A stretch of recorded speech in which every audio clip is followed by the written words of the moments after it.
خداوند یسوع مسیح کے عظیم نام میں ایک اور نئے دن کے ساتھ خداوند کی شکر گزاری کرتے ہوئے اور اس کے پاک نام کو مبارک کہتے ہوئے آپ کی خدمت میں موجود ہوں۔ میری طرف سے تمام بہنوں، بھائیوں، بزرگوں، بچوں، نوجوانوں، ہم خدمت ساتھیوں اور عزیز طالب علموں کی خدمت میں مبشر انجیل داؤد شمس کا سلام پہنچے۔ میرے عزیزو، آج ہم خداوند کے زندہ کلام میں سے ایک بڑے معجزے کے تعلق سے سیکھیں گے اور اس میں سے یہ بھی سیکھنے کی کوشش کریں گے کہ آج ہم اس کا اپنے لیے کیا مطلب لے سکتے ہیں اور کس طرح سے یہ معجزہ میری اور آپ کی زندگی کے لیے برکت اور تقویت کا باعث بن سکتا ہے۔ میرے ساتھ نکالیے مرقس کی معرفت لکھا گیا انجیلی بیان، اس کا 4 باب اور اس کی 35ویں آیت سے لے کر 41ویں آیت تک میں آپ کے سامنے پڑھوں گا۔ خداوند کے زندہ کلام میں یوں مرقوم ہے: اسی دن جب شام ہوئی تو اس نے ان سے کہا، آؤ پار چلیں، اور وہ بھیڑ کو چھوڑ کر اسے جس حال میں وہ تھا کشتی پر ساتھ لے چلے، اور اس کے ساتھ اور کشتیاں بھی تھیں۔ تب بڑی آندھی چلی اور لہریں کشتی پر یہاں تک آئیں کہ کشتی پانی سے بھری جاتی تھی، اور وہ خود پیچھے کی طرف گدی پر سو رہا تھا۔ پس انہوں نے اسے جگا کر کہا، اے استاد، کیا تجھے فکر نہیں کہ ہم ہلاک ہوئے جاتے ہیں؟ اس نے اٹھ کر ہوا کو ڈانٹا اور پانی سے کہا، ساکت ہو، تھم جا۔ پس ہوا بند ہو گئی اور بڑا امن ہو گیا۔ پھر اس نے ان سے کہا، تم کیوں ڈرتے ہو؟ اب تک ایمان نہیں رکھتے؟ اور وہ نہایت ڈر گئے اور آپس میں کہنے لگے، یہ کون ہے کہ ہوا اور پانی بھی اس کا حکم مانتے ہیں؟ کتاب مقدس کا پڑھا اور سنا جانا ہمارے لیے برکت اور تقویت کا باعث ٹھہرے، آمین۔ میرے عزیزو، یہ خداوند یسوع المسیح کا وہ معجزہ ہے جس سے بیان کر کے مسیحی لوگ اپنے خداوند کی قدرت کا اظہار کرتے ہیں، اس کے بڑے بڑے کاموں کا بیان کرتے ہیں اور یہ کہتے ہیں کہ وہ تو ہواؤں اور پانیوں پر اختیار رکھتا ہے، اور واقعی رکھتا ہے، اس میں کوئی شک نہیں۔ لیکن آج ہم اس چیز کو فرق طریقے سے دیکھنے کی کوشش کریں گے۔ مثال کے طور پہ اگر ہم اس کو خلاصے کے طور پہ لیں تو ہم اس طرح سے اس کو دیکھ سکتے ہیں کہ خداوند یسوع اور اس کے شاگرد ایک کشتی میں سوار ہوئے اور جھیل کے پار جانے کے لیے تیار ہوئے، اور جب وہ عین بیچ میں تھے تو طوفان آ گیا، لہریں اٹھنے لگی، مخالف ہوا تیزی سے چلنے لگی، اور اس کے ساتھ اور کشتیاں بھی تھیں، کتاب مقدس فرماتی ہے۔ تو جب شاگردوں سے کچھ بھی بن نہ پایا، یعنی وہ اپنے تئیں تو ضرور انہوں نے کوشش کی ہوگی کہ جو بھی ہنر یا مہارتیں وہ جانتے تھے کشتی کو کنٹرول کرنے کے لیے وہ کریں، اور انہوں نے کی بھی، لیکن وہ قابو نہ پا سکے۔ پھر آخر میں انہوں نے خداوند کو جگایا، لیکن جگایا تو کن لفظوں کے ساتھ؟ کیا استاد تجھے فکر نہیں، ہم ہلاک ہوئے جاتے ہیں؟ ایک سوئے ہوئے شخص کو شکوہ کر کے کہ جیسے اس کو سب کچھ معلوم ہے. بے شک اس کو روح میں تو معلوم تھا، لیکن جسمانی طور پہ تو وہ سو رہا تھا، اور اس کو کہا گیا کہ تجھے فکر نہیں، ہم ہلاک ہوئے جاتے ہیں. تو خداوند نے سب سے پہلا کام یہ کیا کہ اٹھ کر ہوا اور پانی کو ڈانٹا. امن ہو گیا، اور جب امن ہو گیا تو پھر ان سے کہا کہ کیا تم اب تک ایمان نہیں رکھتے؟ اور وہ آپس میں کہنے لگے کہ یہ کون ہے کہ ہوا اور پانی بھی اس کا حکم مانتے ہیں. ہواؤں اور پانیوں پر اختیار، طوفان کو تھما دینا، یہ وہ عام باتیں ہیں جو کر کے مسیحی لوگ آپس میں خداوند کی معجزاتی قدرت کا بیان کرتے ہیں، گواہی دیتے ہیں، اور غیر اقوام کے سامنے بھی خداوند کی اس قدرت کو اسی طرح سے بیان کیا جاتا ہے کہ ہمارا خداوند ہواؤں اور پانیوں پر اختیار رکھتا ہے، وہ نیچر پر اختیار رکھتا ہے، وہ قدرت پر اختیار رکھتا ہے. اور اس نے ہوا اور پانی کو ڈانٹا اور امن ہو گیا. جی ہاں، یہ سب باتیں بہت خوب ہیں، ایمان افروز ہیں، اور ہر ایک چیز کی اپنی اپنی جگہ ایک اہمیت ہے. لیکن ہم اس کو اس طریقے سے دیکھنا چاہتے ہیں کہ آج یہ معجزہ کس طرح سے میری زندگی میں، ناظرین کی زندگی میں، سننے والوں کی زندگی میں، مسیحی ایمانداروں کی زندگی میں کیسے مفید اور کارآمد ہو سکتا ہے، اور ہم اس سے کیسے سبق سیکھ سکتے ہیں. تو میں یہ بیان کرنا چاہتا ہوں کہ ایک کشتی ہے، اس میں شاگرد ہیں، اور شاگردوں کی خوش قسمتی یہ ہے کہ خداوند بھی ان میں اس کشتی میں سوار ہے. ان کو پار جانا ہے. کشتی جھیل میں چل رہی ہے، اور جھیل میں طوفان آ جاتے ہیں، مخالف ہوائیں تیز ہو جاتی ہیں، اور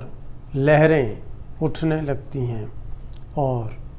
لہروں کا پانی جو ہے وہ کشتی میں بھرنے لگتا ہے. اور اس طرح اس طوفان کے سبب سے کشتی جو ہے وہ ہچکولے کھانے لگتی ہے. اور پھر ہم دیکھتے ہیں کہ خداوند نے کس طریقے سے طوفان کو بھی تھما دیا اور امن ہو گیا. اور پھر اپنے شاگردوں کو مخاطب کر کے اس نے ایک بڑا معنی خیز سوال ان سے پوچھا کہ تمہارا ایمان کہاں پر ہے. ہم اس کو آج میرے عزیزو اس طرح سے سیکھنا اور دیکھنا چاہتے ہیں کہ اگر ہم کشتی کو یوں سمجھیں کہ یہ ایک ایماندار کی زندگی ہے، اور جھیل کو یوں سمجھیں کہ یہ دنیا ہے، اور مخالف ہواؤں کو اور پانی کی لہروں کو، موجوں کو یوں سمجھیں کہ یہ اس دنیا میں اٹھنے والے طوفان ہیں. اور اس دنیا میں اٹھنے والے طوفان، یعنی اس جھیل میں جس کو ہم نے کہا کہ یہ دنیا ہے، اس جھیل میں اٹھنے والے جو طوفان ہیں، اسی جھیل میں تو ہماری زندگی کی کشتی چل رہی ہے. تو کون اس بات سے انکار کر سکتا ہے کہ انسان کی زندگی میں مشکلات نہیں آتی، مخالفتیں نہیں ہوتیں، اور بعض دفعہ تو اتنی زیادہ مخالفتیں اور اتنے زیادہ پرابلمز ہوتے ہیں، چاہے وہ دکھوں کی صورت میں ہوں، مشکلات کی صورت میں ہوں، مالی صورت میں ہوں، سماجی مشکلات کی صورت میں ہوں، یا بیماریوں کی صورت میں ہوں، کسی بھی اعتبار سے یوں لگتا ہے کہ جیسے یہ موجیں اور یہ مخالف ہوائیں زندگی کو ڈبو دیں گی، برباد کر دیں گی، ختم کر دیں گی۔ ہم گھبرا جاتے ہیں کیونکہ ہم انسان ہیں، لیکن اس کشتی کی خوش قسمتی یہ تھی کہ اس کشتی میں یسوع سوار تھا، اور جیسے ہی یسوع کو پکارا گیا، یسوع سے رجوع کیا گیا، تو یسوع نے طوفان کو تھما دیا، اور جب طوفان کو تھما دیا تو کشتی کے ہچکولے ختم ہو گئے، زندگی معمول پر آ گئی، اور سب نے سکھ کا سانس لیا اور اپنے خداوند کی قدرت کو بھی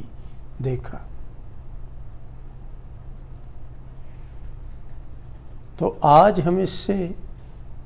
اگر یہ سبق سیکھیں کہ اگر ہماری زندگی کی کشتی میں یسوع سوار ہے، یسوع موجود ہے، تو چاہے زندگی کی اس جھیل پر چلتی ہوئی ہماری زندگی کی کشتی کو چاہے کتنے ہی طوفانوں کا سامنا کیوں نہ کرنا پڑے، کتنی ہی ہوائیں مخالف کیوں نہ ہوں، کتنی ہی موجیں کیوں نہ اٹھیں، اور یہ خطرات پیدا ہوں کہ زندگی شاید اب ختم ہو جائے گی، تو خداوند کو جب پکاریں گے، وہ تو آلریڈی زندگی کی کشتی میں موجود ہے، تو جب اس سے رجوع لائیں گے، اس کو کہیں گے کہ اس طوفان کو تھما دے، اس بیماری کو ختم کر دے، اس ٹینشن کو ختم کر دے، اس ڈپریشن کو ختم کر دے، اس اینگزائٹی کو ختم کر دے، اس مشکل کو ختم کر دے، میرے لیے روزگار کا بندوبست کر، کیونکہ زندگی گزارنا مشکل ہو رہا ہے، میرے ارد گرد جو سماجی دباؤ ہیں، مخالفتیں ہیں، تو ان کو تھما دے، تو وہ ضرور ایسا کرے گا۔ لیکن اچھی بات، خوش قسمتی کی بات یہ ہے کہ اگر زندگی کی کشتی میں یسوع موجود ہے تو ایک اور چیز اس میں سے ایک پوائنٹ ہم سیکھنا چاہتے ہیں، اور وہ بھی بڑا اہم ہے۔ یہاں پہ لکھا ہے کہ وہ کشتی میں سوار تو تھا یسوع، لیکن وہ پچھلی سائیڈ پہ گدی پر سو رہا تھا۔ تو یہاں سے ہم ایک اور نتیجہ بھی نکال سکتے ہیں کہ کیا زندگی کی کشتی میں یسوع کو سوار کر کے پیچھے سلا دیا ہے، یا اس کو ڈرائیونگ سیٹ پر جگہ دی گئی ہے؟ اگر تو وہ ڈرائیونگ سیٹ پر ہے تو پھر تو وہ کشتی کو ڈوبنے نہیں دے گا، لیکن اگر اس کو زندگی میں سوار کر کے مرضی اپنی ہی چل رہی ہے، کوششیں اپنی ہی چل رہی ہیں، پلاننگ اپنی ہی چل رہی ہے، تو یہ قابل افسوس بات ہے۔ تو بھی چونکہ وہ شفقت میں غنی ہے، وہ رحم اور فضل کرنے والا خدا ہے، وہ کمپیشنیٹ خداوند ہے، تو جب بھی اس کو پکارا جائے گا وہ اٹھے گا، اور زندگی میں اٹھنے والے طوفانوں کو، آنے والی مصیبتوں کو، بیماریوں کو، مشکلات کو ڈانٹے گا، اور زندگی میں امن ہو جائے گا، کیونکہ وہ امن کا بانی ہے، وہ سلامتی کا شہزادہ ہے۔ سو میرے عزیزو، آج ہم یہ سیکھتے ہیں اس معجزے کے ذریعے کہ زندگی میں اگر ہمیں اپنی شخصی زندگی میں بہت سے معجزات دیکھنے ہیں تو زندگی کی کشتی میں یسوع کو سوار کر لیں، کیونکہ اس دنیا میں رہتے ہوئے تو مخالفتیں ہیں، مشکلات ہیں، نشیب و فراز ہیں، لیکن اگر زندگی کا مالک زندگی کی کشتی میں موجود ہے تو وہ ہمیں کسی طور پر بھی ڈوبنے نہیں دے گا۔ سو آئیے زندگی کی کشتی میں خداوند کو سوار کریں تاکہ وہ ہماری زندگی میں اٹھنے والے ہر طوفان کو ختم کر دے، ہر بیماری کو ختم کر دے، ہر دکھ اور تکلیف کو ختم کر دے، اور ہماری زندگی میں اطمینان، تسلی اور شادمانی لائے۔ خداوند مجھے اور آپ کو ایسا کرنے کی توفیق عطا فرمائے۔ آمین۔